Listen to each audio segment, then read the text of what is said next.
Love, peace, and happiness. Peace. My name is Michael J. Turner. I am the Southwest Shaman, the Earl of Arizona, and you are now shining with the Arizona sun. Thank you for being you. Thank you for being here, which is wherever you're at. Coming with love from AZ. This is StereoFix 888, a channel about personal development, growth on YouTube, and how I'm changing my life from low vibe to high vibe. And look, man, I can't save you. I'm not here to tell you what to do. I'm just here to share with you how I'm saving myself. And I've had some major revelations over the last 4 months that have changed the whole game, allowed me to change timelines essentially for myself. And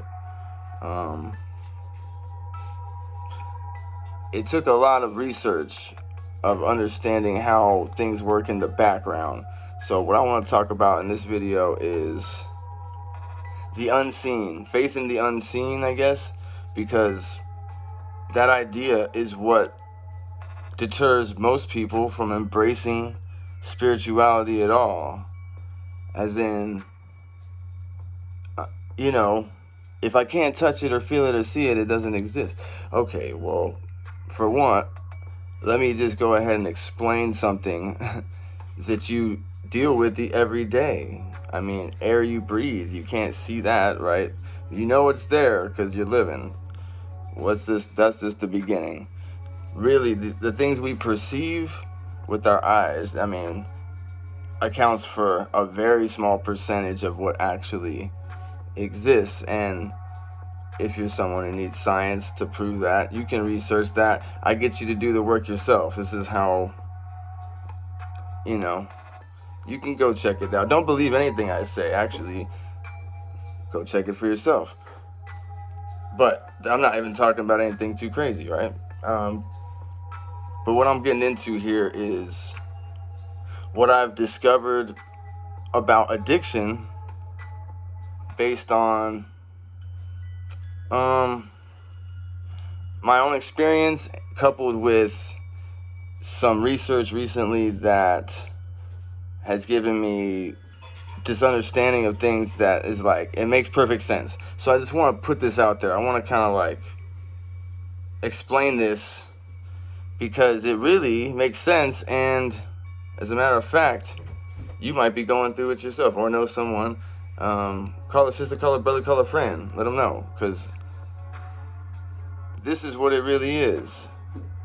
I mean, at the bottom, at the base of it, what we're dealing with is something going on in the background that we created. Like, I had created a spiritual entity through thought and emotion, and it makes sense because there's trauma involved in my story as well, and that's almost like an instantaneous creation of something on the spiritual plane, on the mental plane, because there's different planes of existence, and they get more lucid as you go. But that's something else you can check out for yourself. What I'm just talking about is I want to define these entities and ask you to do one thing at the end of this video. I'm going to ask you to do something that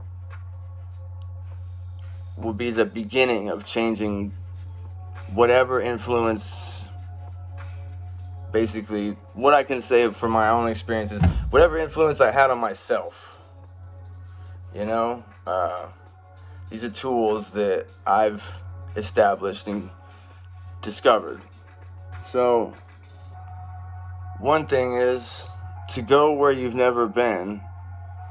To go where I've never been, I have to become someone I've never been. It makes sense, right? But there's comfort in discomfort or chaos or whatever. But see, order can be established out of those things as well. That's the basis of my story. But there's these titles, right? When concentrated thought and mental energy, emotional energy, which is energy in motion, emotion, concentrated thought with emotion over time, consistently, repetitiously, creates a what's known as a tulpa or an egregor. And those are two terms that, once again, I'm going to have you do the dirty work and go look it up. But I'm not going to say them again. It's like, here's the issue, right? What we're dealing with. On a mass scale, think about it. If we're at all linked mentally, emotionally as human beings, right? So there's a popular consensus about something, or maybe even just a rumor going around or something that incites fear, or has people in a certain state, of consciousness, a mental state, emotional state, couple, what I'm saying, like, boom. So now I'm feeling the same way you're feeling, and so is 50 other people. Well, we're all feeding the same thing. So when it comes down to addiction, there's ideas that are perpetuated, right, about how you would go about dealing with this thing, and how to save yourself. Because it's not, this is the issue, man. This is the bottom line, is like, nobody could save me, because the problem wasn't outside of me, it was me, and it was within me. So therefore, the solution had to lie there. It took some research, it took understanding, though, knowledge, wisdom, understanding, looking for justice, freedom, equality, and love, peace, and happiness. But if I'm in my mind, or without those things in my mind, I will be without those things. Like, it's written that what you have, if you have, it will be added on to you and then some, and if you don't, it will be taken away and more. So what I'm getting at is something called the hive mind. And what I'm going to get, and where I'm leading you to, is what I'm going to ask you to do to get at, to maybe make this change. Like I'm making, I can't say that because it's really been recent for me, but like, the proof is in the pudding. Proof's in the pudding, I'm the pudding. Like, damn it. Because I can't speak on anything that I haven't tested thoroughly in the field myself, So, yeah, the hive mind, right? So the hive mind, because there's, we got to go to work, right? We got to go to work. We got to do these things to get along. It's easier to, follow the status quo. It's easier to shut up and stand in line. It's easier to just be like, what's funny is most of the information is ignored that's given, but it still enters our mind. Like in those commercials for pharmaceuticals, it's like at the end they rapidly play all these negative aspects about it, and then it's, you think you're not listening to it because you're ignoring it, but it's still being played, and it's played at times when you're asleep. A lot of times, in the wee hours of the morning when those infomercials are played. So I'm just saying that these ideas that are given on a mass scale, right? It's okay, nothing wrong with it. I'm not trying to down anybody's science. I'm just saying that you could be a free thinker, and and you could be in control. I mean, the only way I could come close to approaching dealing with my addiction, the bottom line is dealing with my emotional intelligence. So if I can be swayed on the pendulum by every fucking thing that comes my way, and I also, my reaction and coping mechanism number one is using whatever substance. If that's it, if everything sways me, and then I'm my number one thing go to is this one thing. How much time how much time ends up given? How much time ends up spent in some type of paradox, how much time gets spent in just a Groundhog Day, I'll tell you what, for me it was like 18 years. But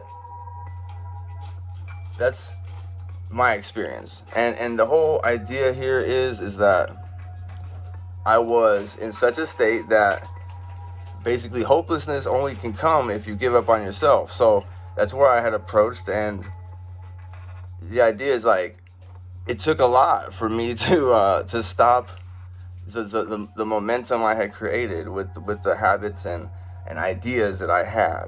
So this is why I'm sharing this information and why I'm going to ask you to do this thing here that I'm asking you to do, because the hive mind mentality, and, you know, it works or whatever. It's fine. You know, I'm not trying to, you know, whatever, man. You could be plenty of people are in a quote unquote better status than me. However you feel about it is what's important. I feel great about my life. I love my life. I love it. Like, can't say enough about it. I'm grateful for everything about it, everything I've gone through.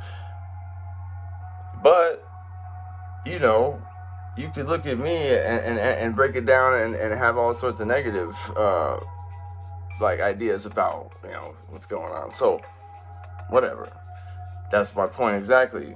The hive mind, are you gonna go with that, or it's only me impressing that upon myself at the end of the day? Like, so